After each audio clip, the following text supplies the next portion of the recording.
সকাল সকাল ঘুম থেকে উঠে মিহিরানি কিন্তু রেডি হয়ে গেছে স্কুলে যাওয়ার জন্য। তবে উনি স্কুলে যাওয়ার সময় এমন সাজগোজ করে, স্কুলে যাচ্ছে না বিচে যাচ্ছে বোঝা বড়ই মুশকিল।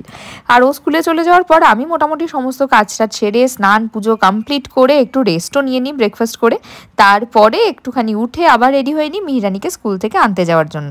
আজকে স্কুল থেকে বেরিয়েই দেখছি চকলেট নিয়ে বেরিয়েছে। মনে হয় কোনো একটা বন্ধুর হ্যাপি বার্থডে ছিল, তাই জন্যই আজকে চকলেট দিয়েছে।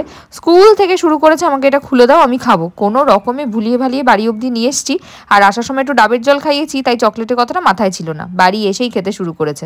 আর এখন এটা হচ্ছে একটা নতুন জিনিস, স্কুল থেকে আসার পরে ড্রেসও ছাড়বে না, আগেই এসে এরকম খাতা বই এসব নিয়ে বসে যাবে। যাই হোক, কিছুক্ষণ ওদিকে হলো, হওয়ার পরে ওকে স্নান টান করিয়ে খাইয়ে দিলাম।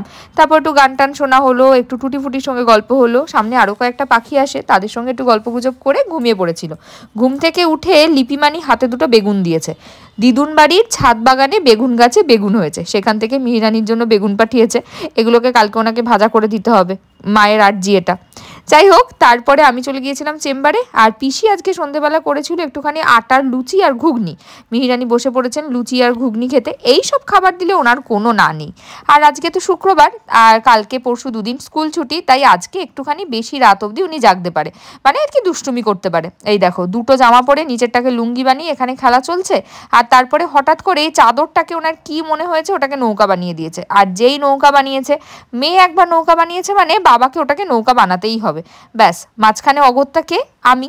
আমাকে নৌকায় বসতে হবে, ওনারা নাকি নৌকা চালাবেন, কি আর করব, তাই দিয়ে করলাম। এই যে বসে পড়েছি চাদরের মধ্যে, কোলবালিশটাকে বানিয়েছি হচ্ছে দাঁড়। আমি এদিকে দাঁড় বাইছি, পিছনে মেয়ে বসেছে আর তার পিছনে বাবা বসে নৌকা চালাচ্ছে। এই করেই কাটলো আমাদের আজকের দিন।